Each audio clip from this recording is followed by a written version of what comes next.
In terms of national team representation, they're up there.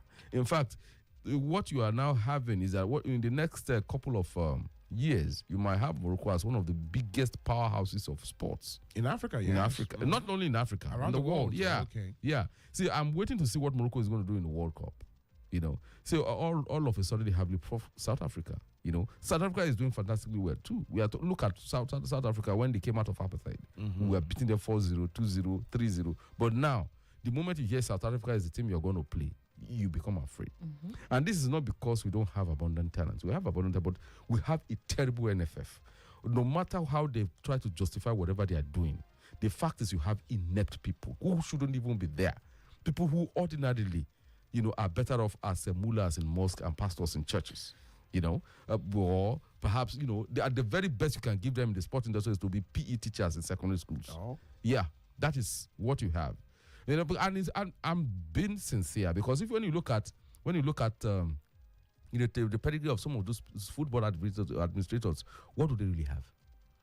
In terms of qualification, in terms of education, in terms of even having played the game, haven't been athletes, what do they have? When was the last time you have a former Nigerian international head NFF? Whenever have you ever had? So instead, you just co-opt one ex-military ruler. In fact, when we used to have Dominic Oneya, Emeka Omerua, we still had substance within the administration of football. What you now have are just journeymen. People who were hangers on. Either they at some point they were, carrying portfolios from the big guys in the NFF or for one politician, and the next thing is where do I fix you for your years of service? Okay, go to NFF. Here is a letter. Those are the kind of people running football for us, and that is why you have all this kind of, glitches all over the place, embarrassment. And the unfortunate thing is these guys are not even ashamed. It's more or less like they are not born with the gift of shame. I listened to, what was it? Is it the secretary? Talking. I was listening to him yesterday, and one journalist was asking him, "But is it morally okay to do what you were doing? We lost fair and square. We lost badly." And you're going through the back door. People are saying the rule is the rule. Yeah, blah, blah, blah, blah, blah, and things like that. I was just looking at him. I said, look at this man. This man has no sense of shame whatsoever. If I were in his shoes, I wouldn't even grant that interview. I would just let it play out. If we get it, fine. If we don't, but you don't come out to justify, So, Nicholas, what you're saying now is the NFF knows the rules. This is the role of FIFA, and it's something that can be exploited. Exactly. Now, do you think there was no reason for NFF doing this if Nigeria had fought so hard for the qualification? No, if we had fought so hard, and then we're not able to make it. If you make this this claim, you understand? I will be in support 100%. You understand? In fact, the other time we had this kind of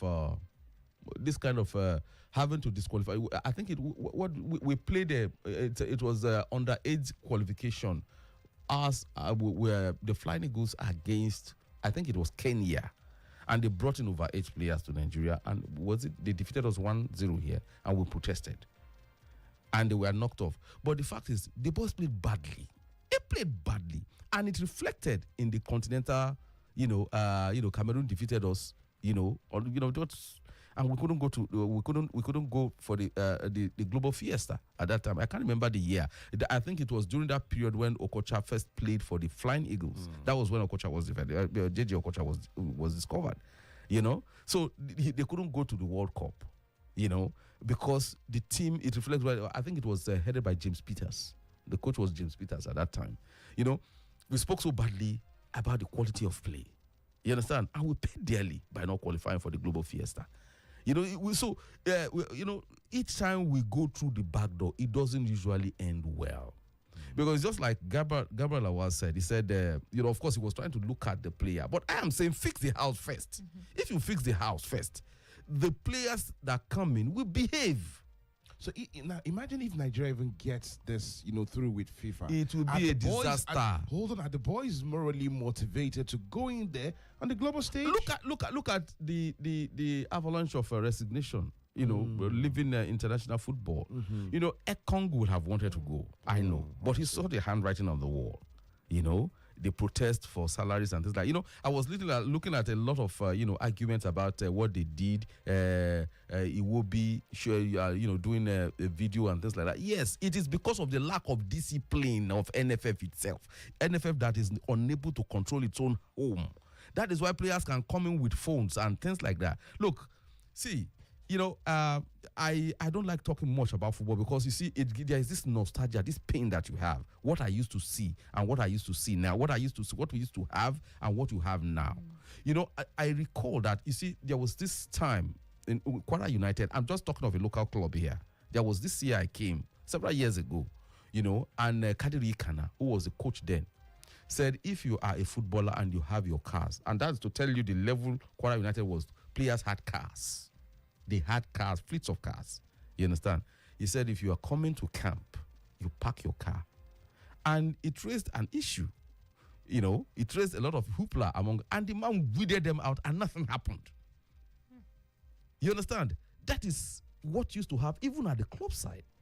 You understand?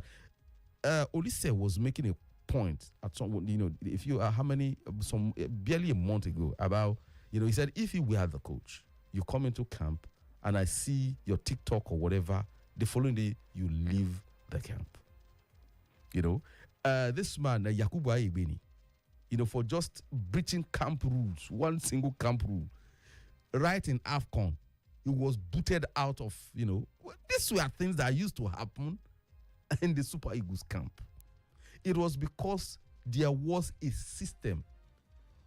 Mikel Obi, when Siasia took them to Beijing and came second, won silver, he told Mikel Obi that if you cannot be part of the court that we play, that plays the qualifiers, you won't be part of the team that we go. We know you are a fantastic player, but you will not make the court. Siasia said it. He stood firmly on it. There were tremendous pressure on him to take Obi. He simply bluntly refused.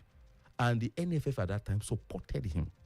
He went there and he performed excellently well at the finals.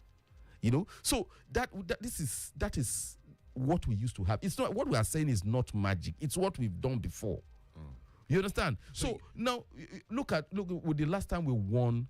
What was the thing? What was the thing that gave us the AFCON in 2013? What was it? It was just discipline. All right. Nothing more. Let's take a call. Okay, it was discipline. They had the big boss himself, the man who understands every kind of indiscipline that a player can do. You see, unfortunately, while he was alive, I happened to have encounter with about 2 or 3 encounters with, Kechi. Hello, good morning. Yeah, hello, good morning, Danielle and Adeyemi. Good morning. Good morning to you, Mayor. Yeah, this is Mayor from Beijing. All right, Mayor, go ahead with your comment, please. Yeah, in as much I want to agree with Mr. Nicola. See, if this DR Congo are in the same position as we are, they will do more than this. Let's be sincere with ourselves. If they are going to go through the window, I think they will also do like this because the law is the law, like the Sheikh Diko has said. So for me, all of this, Mr. Nicola, we all know what is happening in our football. And at the moment, I think the most important is just to be at this World Cup. We cannot lose two editions back to back. If it takes DR Congo to be knocked out because it's an ineligible player, one Bisaka has represented England in the past, and you cannot have two international passports and be playing for another country. That will be you being cleared out of you have announced that you've left England. And you come back to DR Congo and still play for them. So he's an ineligible player to have played that qualifier for them. So if they have found one thing, they should be cleared up, in my own opinion. Good morning. All right, thank you, Mayor. Yeah, Mayor, I quite understand what you are saying, that if DR Congo were in the same position, they would do the same. But you are absolutely correct. Please don't forget what I said. I said if we had played well, if we had a well-structured campaign, where everything appears to be at least minimally transparent, you won't be having this kind of argument for me because it will be about patriotism. But this is me being patriotic. Let me tell you why NFF is all over the place. It is all about Esther Code. The moment you qualify for that, of course, then you qualify to get money from presidency. So what I'm trying to do is even more patriotic. Let them keep that forex and use it to do some other things, rather than wasting it on these people that have brought shame, nothing but shame to Nigeria. Hello, good morning. Hello, good morning, Daniel. Danielle, good morning to you. What is your name and where are you calling from, please? This is calling from Chow. Mr. Davis. Good morning. Good morning, Mr. Davis. Mr. Nicholas has been saying the truth. You see, when I was in Lagos, I was living in Adedayo. That is where most Nigerian players, international, do house when they have holiday. I remember vividly, there was a game against Angola. Monday in Guavon, the other was in Guavon. He was supposed to be in that team. But just because it did not come to the team on time, Coach Naluko decided to delete his name from that squad. And nothing happened because the man was backed by the NFL. The problem we have with our football this time around is that we don't have what football is all about. You see, the best NFL chairman we have is Kojo Williams. But what happened? The man was pushed out because he was trying to play the game. You see, for as long as we don't have people who understand and those who have the interest of this country at heart, I don't think Nigerian football can move forward. Thank you. You're welcome. You see, gradually, you see, like I was saying, the other caller, Mr. Davis has made it, Mayor, why I feel that we shouldn't have that kind of view is that, look, the moment you allow the Super Eagles to be at the World Cup through the back door, what is going to happen is that, you see, all these mistakes will be swept under the rug.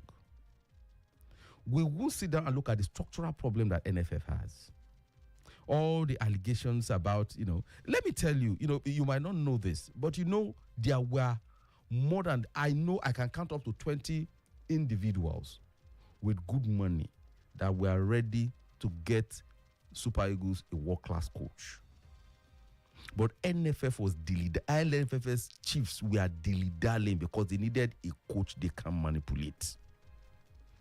I'm saying this openly. Let them come and challenge me if they think this is like this hasn't been the first time. I didn't start following football from Kwara.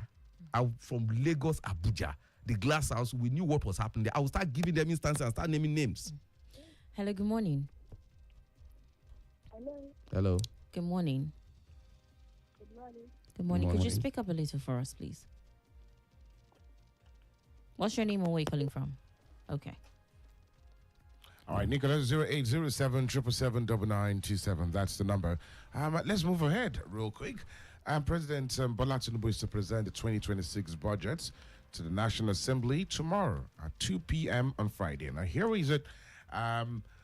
They had an earlier step down the 2026-2028 medium-term expenditure framework and fiscal, strategy paper to allow joint committees on finance and national planning to address funding gaps and return with clear paths. First, it shows that some things were wrong with the initial,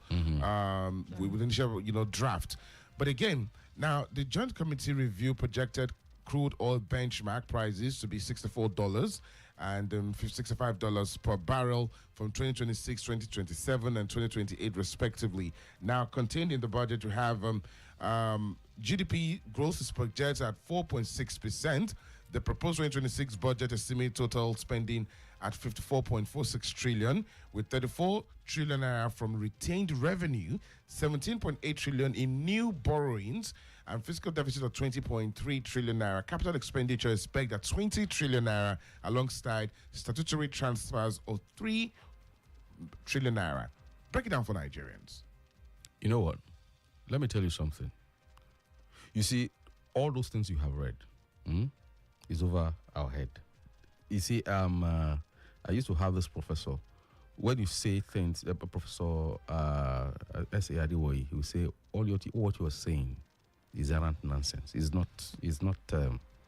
You see, Michael said something a few days ago.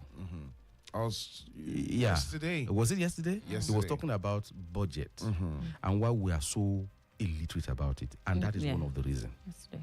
look at those figures, those barrage of figures. It scares people away. People don't understand all those things. You see, when you lump all those figures together, you understand, what you discover is that people just, the moment they see all those figures, the eyes moves away. It's a natural thing. It's a natural, especially for us here. And the reason is because of, over the years, those people who are putting all these things together already understand Nigeria. They understand the average man.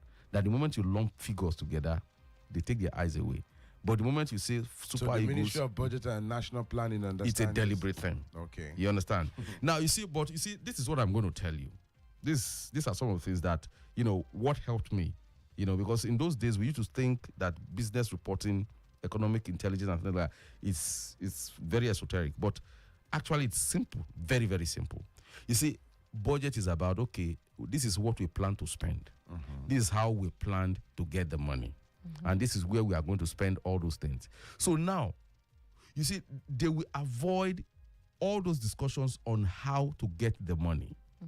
And this is where Nigeria needs to be very, very circumspect and take more interest, because next year, these new tax laws are going to take effect. Yeah. Because that is exactly what the issues are now. Nobody is paying any attention. Then the moment the thing kicks in, everybody start crying. Then you start hearing of one protest or the other. You understand? Now, the point is, they said they shoved aside the short and medium term, because Expenditure there framework. were funding gaps.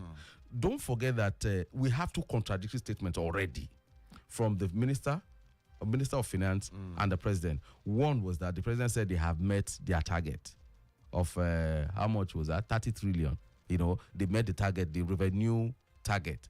But the Finance Minister is saying that they were only able to meet 10 trillion. You understand? So that budget thing, they are expecting to rake in more money from tax. That is essentially what that budget is going to rest more heavily on tax, apart tax from revenue. Exactly. So that is where the issues are. Nobody is talking about that, and that's my concern, because I'm in the days after I leave this place, I'm going to be doing a lot of hoaxing of those figures to see where the gaps are and the rest of them, because I'm very sure it's going to be a major talking point in 2026. Take a listen to this from WhatsApp. Good morning, Double D's. Mr. Nicholas is very passionate about Nigerian football, and I pray we finally get it right one day, even if it's for his sake alone. Please help me ask Mr. President, why is he presenting a 2026 budget when we're still operating the previous budgets, 2024-5? Is budget presentation now for show? Richard from Amsterdam.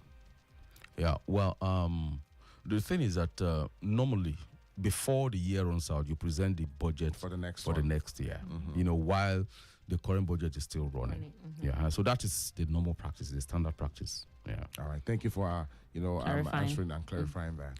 0807-777-9927 is number to call or to text to make a comment on any of the news stories. Let's pick up another story real quick before we wrap up on the analysis this morning. The chief executive of the Nigerian Midstream and Downstream Authority, Midstream and Downstream Petroleum Regulatory Authority, Engineer Farouk Ahmed, and his counterpart at the Nigerian Upstream Petroleum Regulatory Commission, Benga Komolafe, have resigned from office. Now, President Bola Tinubu has written to the Senate seeking approval for new chief executives to head the two regulatory agencies created under the Petroleum Industry Act. Now, to replace them, the president nominated Orishimeyiwa Eyeson as Chief Executive Officer of the NUPRC and Engineer Saidu Aliyu Muhammad as Chief Executive Officer of the NMDPRA. You see, that is another, a standard practice with our government. Did you see what happened between Dangote and the same Farouk? You understand? We are talking of one of the richest men in the world. Overnight became an activist.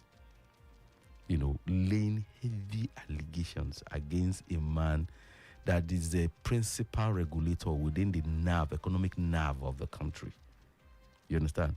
Now, you see, the thing about sleaze, financial sleaze, is that it leaves paper trail. It leaves a lot of paper trail, breadcrumbs that you can follow. You understand? See, from transfers, it's so easy. NFIU can give you all the updates so easily at the tip of their fingers. So by now, it is not whether you have replaced the name. It's about the, ICPC is grilling him. That is the story we need to hear. How much indeed has he, and where did the money come from? How does a public servant get that kind of a money to spend, on a child's education? When I saw that interview from Dangote, he was saying $5 million on just secondary school education in Switzerland. Is it Switzerland? Switzerland. I don't know. Yeah, I think it's Switzerland. Get that kind of a money. And he said, I'm not talking about university. I'm just talking about secondary school. How does a public servant get that kind of money? So it is not enough to send a replacement. You see, for me, I think that is just how do you put it? By 1 or 2, 3 months now, you hear that they are going to turban him, or probably they might tap him to be the next governor of a state. That is the kind of country we live in. For him now, he has opened another avenue for him. He will be, all these politicians will come around him because they know he has some slush fund somewhere to either sponsor them or they will give him a ticket, to come and run and share money for the boys. That is what we're going to see. All right. So you believe that the resignation will maybe was it forced, or it was a personal thing? If you're going to look at it from a deeper look, was it a forced one, or was it a step aside for further investigation, or it's just a normal? I think there was a great deal of pressure was brought to bear on him, because when you look at precedents like this, you once had a Pantami. Remember? Yes. The one who got a fraudulent professorship from a university in it was all over the places. Yes. Then apart from the fact that he was as a fundamentalist, a strong allegation about him being a fundamentalist, he was linked to the lynching of a student when he was a professor. In that, when he was a lecturer in the Bauchi State University of Tafawa Balewa University in Bauchi State. You understand? You have those avalanche of allegations. He was still being backed. He finished his tenure before he left. You understand? So he could have resigned like this man. So what this simply tells you is that pressure was brought to bear on him. So you see, what I'm trying to do here is try to be balanced. In as much as, what the president said, forwarding a name and, having him accepting his resignation and things like that, that is an improvement from what we used to have. A government that was largely on autopilot. We've seen 2 ministers resign. Exactly, yeah. So under Muhammadu Buhari, what we were, Nigeria was on autopilot. Anybody could do as he pleases. Of course, you are seeing some of his assistants coming out to say things now. Yeah. In fact, that the man was, I have been saying it, that the man was never in control. The man was in a daze all throughout his, he was in the complete daze. For 8 years. For 8 years. Nigeria was on autopilot. All right. Nicholas, because of time, tomorrow gives us another chance to discuss debate, and of course, we can pick it up from here. Let's close the conversation this morning with a comment from Dr. Mrs. Ma Olebara from Murray. Some of our leaders are just playing on our intelligence. We cannot keep quiet and watch a democracy go down the drain. If we don't speak up against evil in the country, it continues. Politics about joyfully rendering quality service to the people, but the dealers have today after our selfish interests. We need patriotic, focused, creative, charismatic, and God-fearing leaders with milk of human kindness and not dealers. Thank you so very much, Nicholas, for coming on the program on the headline news analysis as always. A pattern shot in a few seconds, please. Yeah, let's watch AFCON. Leave the World Cup matter, please. Right. Let's support the Super Eagles. The views expressed is not in any way the position of Flow FM 92.7 of the staff therein, but is expressed by in-house analyst Nicholas Uwerunonye and the individuals who called and texted on the program this morning. I'm Danielle Shitta-Bey. And I am Adedayo Adeyemi. Good morning and thank you for joining us.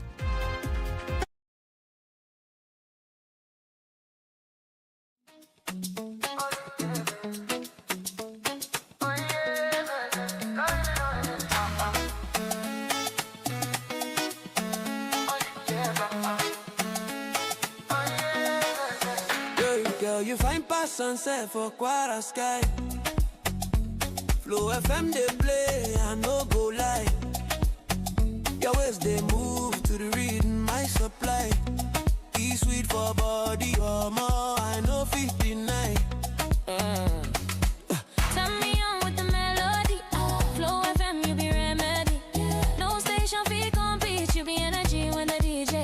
for me to enter me. Flow it up, flow it up. Ilori no they stop, never stop.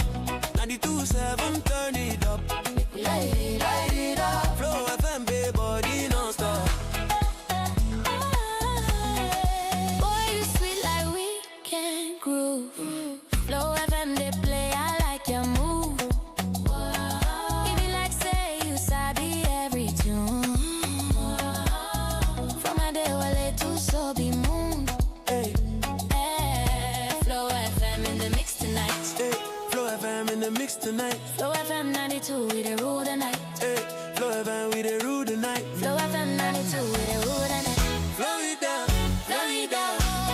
Ilori no they stop, never stop. We're going like it up it up. Light it up. Flow FM, baby, body non stop. Never stop.